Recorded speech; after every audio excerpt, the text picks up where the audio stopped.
আমরা কাজ করে যাচ্ছি, সবাই আমরা একদিকে কাজ করব যাতে শিক্ষার্থীরা অ্যাডভান্সমেন্ট এবং সকলে আমরা এখন এত নিয়ে যাদের ইনকাম পার হয় তারাও কিন্তু অনেক সুন্দর একটা প্রজন্ম বাংলাদেশটা আরো বর্তমানে মাননীয় প্রধানমন্ত্রী তারপরে একেবারে তো না করতে পারলে আমাদের ভবিষ্যৎ একেবারেই একযোগী সুচ্ছার হতে হবে, যাতে ভবিষ্যৎ প্রজন্মকে আমরা এবং মাদককে ঘৃণার ঢুকে দেয় পা।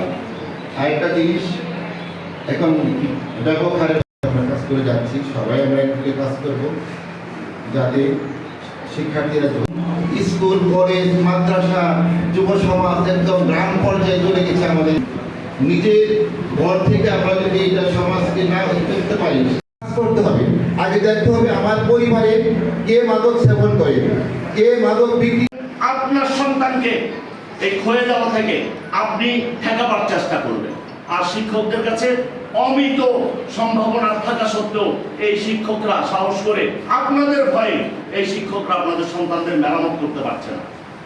আমাদের শৈশবে আমাদের বাবা মা বলে দিত এই ছাত্রকে দিয়ে গেলাম আপনার স্কুলে, শুধু হাড়গুলো ফেরত দেবেন, মাংস